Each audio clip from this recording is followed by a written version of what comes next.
Tamil world radio, Tamil உலக வானொலி செய்திகள்.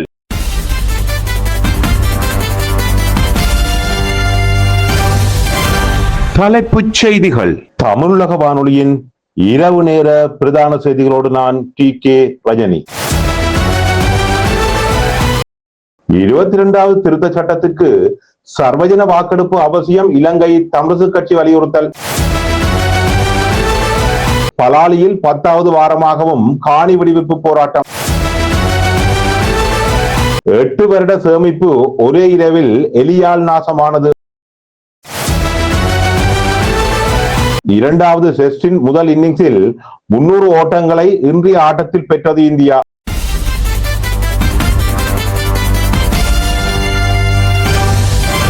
உள்நாட்டு செய்திகள். யாழ்ப்பாணம் பலாலி பகுதியில் இராணுவத்தின் வசமுள்ள தமது காணிகளை விடுவிக்க கோரி 10வது வாரமாகவும் காணி உரிமையாளர்கள் இன்றும் போராட்டத்தில் ஈடுபட்டனர். இந்த போராட்டம் பலாலி சந்தியில் இன்று இடம்பெற்றது. அனுர அரசு மக்களின் இயல்பு வாழ்க்கைக்கு இடையூறாக இருக்காதே, எங்கள் பூர்வீக நிலங்களை எங்களிடம் மீள கையளி, எங்கள் நிலம் எங்களுக்கு வேண்டும், இராணுவ பிடியிலிருந்து எங்கள் காணிகளை விடுவி போன்ற கோஷங்கள் எழுப்பியவாறு காணி உரிமையாளர்கள் போராட்டத்தில் ஈடுபட்டனர். மேலும் தமது பூர்வீக காணிகளை மீட்கும் வரை தமது போராட்டம் தொடரும் எனவும் காணி உரிமையாளர்கள் தெரிவித்துள்ளனர். அரசியல் அமைப்புக்காக முன்மொழியப்பட்டுள்ள 22வது திருத்த சட்டம் மக்களின் இறையாண்மைக்கு நேரடியாக பாதிப்பை ஏற்படுத்துவதால் அதனை சர்வஜன வாக்கெடுப்புக்கு உட்படுத்த வேண்டும் என இலங்கை தமிழரசுக் கட்சி வலியுறுத்தியுள்ளது. யாழ்ப்பாணத்தில் அமைந்துள்ள கட்சியின் தலைமை அலுவலகத்தில் நேற்று நடைபெற்ற இலங்கை தமிழரசுக் கட்சியின் அரசியல் குழு கூட்டத்தின் போதே இந்த தீர்மானம் எட்டப்பட்டுள்ளது. தற்போதைய அரசாங்கத்தால் முன்மொழியப்பட்டுள்ள இந்த புதிய சட்டம் மூலம் மக்களின் அடிப்படை உரிமைகள் மற்றும் இறையாண்மையுடன் நெருங்கிய தொடர்புடையது என்பதால் இதனை நாடாளுமன்றில் மட்டும் நிறைவேற்றுவது போதுமானதல்ல என கட்சி சுட்டிக்காட்டியுள்ளது. எனவே மக்களின் நேரடி ஒப்புதலை பெறுவதற்காக இந்த திருத்தத்தை சர்வஜன வாக்கெடுப்புக்கு உட்படுத்த வேண்டும் என இலங்கை தமிழரசுக் கட்சி வலியுறுத்தியுள்ளது.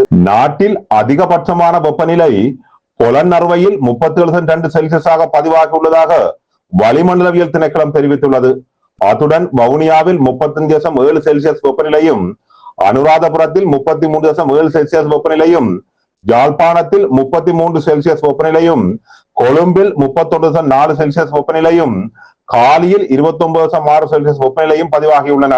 நுவரெலியாவில் நாட்டின் மிக குறைந்த வெப்பநிலையாக 19.7°C வெப்பநிலை பதிவாகியுள்ளது. பண்டாரவளையில் 28.8°C, கடுகஸ்தோட்டையில் 29°C வெப்பநிலையும் பதிவாகியுள்ளன. நாட்டின் வடக்கு, வடமத்திய மற்றும் கிழக்கு பகுதிகளிலேயே அதிக அளவிலான வெப்பநிலை நிலவுவதாக வளிமண்டல திணைக்களம் தெரிவித்துள்ளது.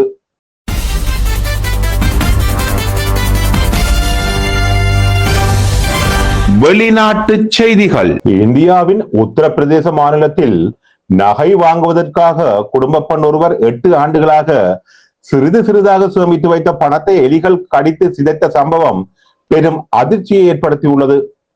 கோண்டா மாவட்டத்தை சேர்ந்த குடும்ப பெண் ஒருவர் தங்க நகை வாங்க வேண்டும் என்ற நோக்கில் கடந்த 8 ஆண்டுகளாக ஒரு பெட்டியில் இரகசியமாக பணத்தை சேமித்து வந்துள்ளார். சேமிப்பு தொகை 12 லட்சம் ரூபாவை எட்டிய நிலையில் நகை வாங்குவதற்காக நேற்று அந்த பெட்டியை அவர் திறந்து பார்த்துள்ளார். அப்போது பெட்டிக்குள் இருந்த பணத்தாள்கள் அனைத்தும் எலிகளால் கடித்து சிதைத்திருந்ததை கண்டு அவர் பேரதிர்ச்சி அடைந்துள்ளார்.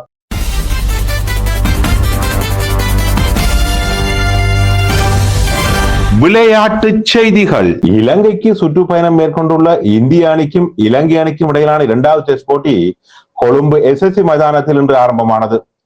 போட்டியில் நாணய சுழற்சியில் வெற்றி பெற்ற இந்திய அணி முதலில் துடுப்படுத்த ஆட தீர்மானித்தது. அதற்கமைய இன்றைய நேர ஆட்ட முடிவின் போது இந்திய அணி 85 ஓவர்களுக்கு 5 விக்கெட்களை இழந்து 300 ஓட்டங்களை பெற்ற நிலையில் உள்ளது. தமிழுலக வானொலியின் இரவு நேர பிரதான செய்திகள் யாவும் இத்துடன் நிறைவடைகின்றன. வணக்கம்.